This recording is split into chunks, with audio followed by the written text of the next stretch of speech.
Good morning. I just want to reach out and shake your hand, and I know we can't do that, partly because you're at home and partly because we're not supposed to.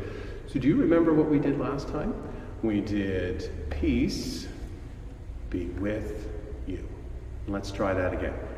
Peace be with you. Wonderful.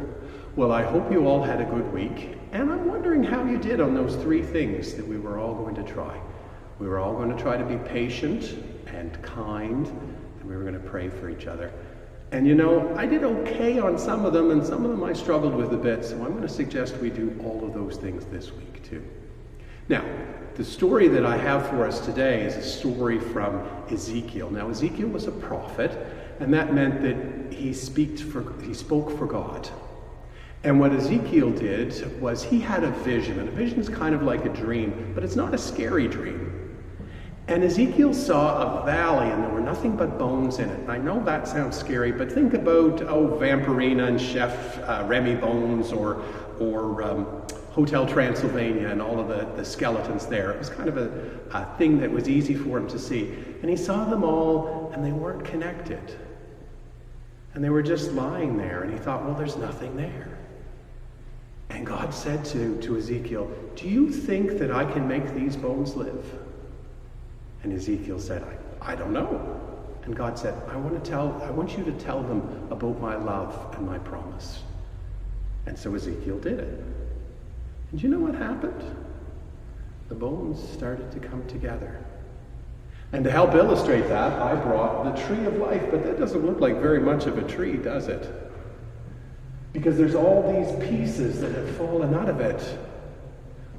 But what happened in our story, and what I'm going to start to show you, is all those pieces start to fit back together. Oops.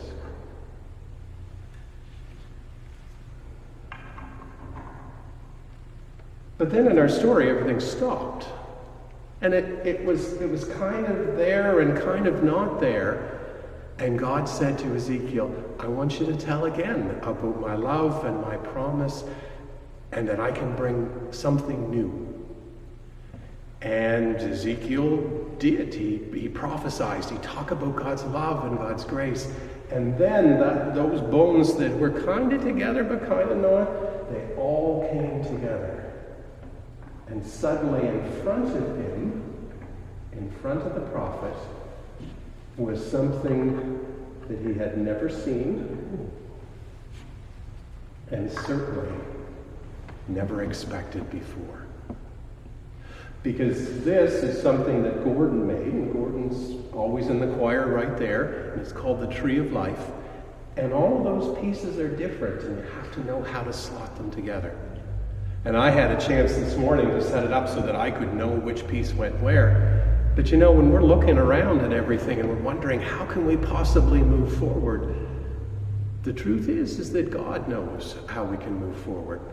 And God knows how all the pieces can fit together to give us a tomorrow. So I want you to remember that, and thanks to Bronwyn and her family, there's a craft to do below, and even below that are some coloring sheets as well. So I want you to have a chance to have a look at those. And this week again, please remember to be patient, and remember to be kind, and remember to pray for all of the people in our church and for those in your family and in our community. And I'm going to ask you to do one extra thing this week. As well as being patient, being kind, and praying, I'm going to ask you to help remind the people around you about what we're supposed to be doing. Remind them about hand washing, because I know you're all really good at hand washing. Remind them about keeping the physical distance when you're out and about and have to be. Remind us all to stay at home so that we can all stay well. I hope you enjoy the activities, and I will see you next week. But before we go, why don't we join our hearts and minds together in the prayer that Jesus taught. Our Father, who art in heaven, hallowed be thy name. Thy kingdom come, thy will be done on earth as it is in heaven. Give us this day our daily bread, and forgive us our trespasses, as we forgive those who trespass against us. And lead us not into temptation, but deliver us from evil. For thine is the kingdom, the power, and the glory, forever and ever. Amen. You have a good week. God bless. Stay well, and we'll see you later.